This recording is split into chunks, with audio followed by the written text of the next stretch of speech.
Pozdrav svima i dobrodošli. Kako ga nisam mogao naći u Hrvatskoj, danas mi je stigao uzorak iz Belgije i po prvi puta sam probao Jean Paul Gaultier Le Male Le Parfum. Početkom 2000-ih nosio sam originalni Le Male pune 3 godine, gotovo svaki dan, i stvarno dobro poznajem ovaj DNA. Tada mi je to bio omiljeni miris jer je bio modern, dugotrajan i drugačiji od svih ostalih. Kako je vrijeme prolazilo, došle su i reformulacije i danas ga više nemam u svojoj kolekciji. Aktualna verzija i dalje miriši praktički isto onako kako ga je Francis Kurkdjian zamislio, ali toliko je slab i kratkotrajan da bih ga kupio samo iz nostalgije za vremenima kada je bio moj svakodnevni miris. U međuvremenu su izašli mnogi flankeri, od kojih je vjerojatno najuspješniji bio Ultra Male, posebno popularan među mlađom populacijom kao jedan od omiljenih parfema za izlaske. In the Navy i Le Beau mi se uopće nisu svidjeli i s velikim sam zanimanjem dočekao parfemsku verziju originala. Prodaje se kao orijentalni miris za muškarce s malim brojem navedenih nota, što je vrlo popularno među dizajnerskim parfemima u posljednje vrijeme. Gornja nota je kardamom, srednje note su lavanda i iris, a bazne note su vanilija, orijentalne note i drvenaste note. I već u samom otvaranju sam dobio i ono što sam očekivao od ovog izdanja. Odmah se osjeti tko mu je predak.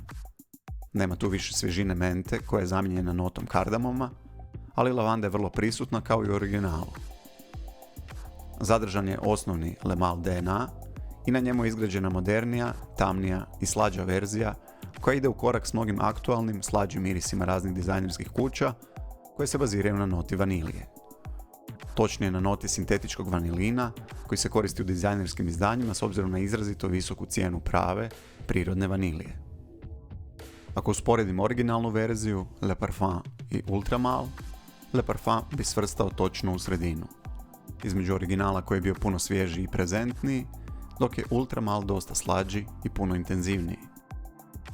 Ova najnovija verzija nije prejaka kada je u pitanju projekcija i sijaž, prije bih rekao da je lijepo ispolirana i uglađena. Na mojoj koži traje nekih 8 sati.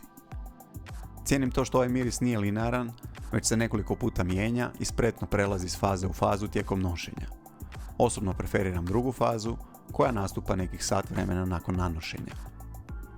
U otvaranju dominiraju začinske note lavande i kardamoma, a u drugoj fazi vanilija preuzima vodeću ulogu uz podršku irisa i lavande.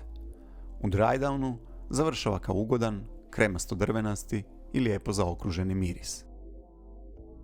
Nakon prvog nošenja rekao bi da se radi o večernjem parfemu, ali ne bi ga nazvao parfemom za clubbing, jer je po intenzitetu puno slabiji nego recimo Versace Eros, Ultra Male ili flanker iz Armani Code linije kao što su Profumo ili Absolu.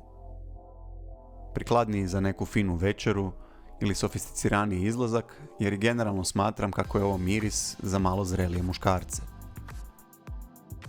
Definitivno je idealan za hladnije vrijeme, dakle za jesen i zimu, ili za hladnije proljetne večeri. Neće vas zadiviti bog zna kakvom originalnošću, ali to od flankera i ne trebate očekivati. Ovo je Le Male prilagođen današnjem vremenu i vjerojatno će vas podsjetiti na nekoliko različitih mirisa spojenih u jedan. Ali danas većina dizajnerskih izdanja tako i miriši, jer gotovo svi igraju na sigurno. Je li me oduševio? To ipak ne. Je li dobar, siguran, ugodan i lako nosiv? To definitivno. Možda je problem i u nostalgiji koju mi budi originalni Le Male. Kao što vam se sve čini puno veće kada ste dijete, tako je možda i meni Le Male djelovao impresivnije kada sam bio mlađi i kada nisam isprobao toliko različitih mirisa. Ali Le Male je tada stvarno bio nešto posebno. Za Le Parfum to ipak ne mogu reći. Tako da bi danas i sada rađe izabrao onaj stari Le Male, dok Le Parfum preporučujem ljubiteljima lavande i vanilije koji traže večernji miris za jesen i zimu, a koji je ipak sofisticiraniji nego One Million, Versace Eros ili Ultra Male. Zaključit ću da je ovo jedan dobar flanker koji se uklapa u aktualna dizajnerska izdanja, istovremeno pokušavajući ostati klasik. Iako bih mu na temelju prvih dojmova trebao dati ocjenu od 1 do 10, vjerojatno bi ta ocjena bila solidnih 7.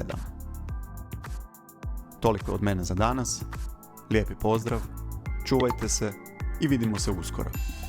Bok!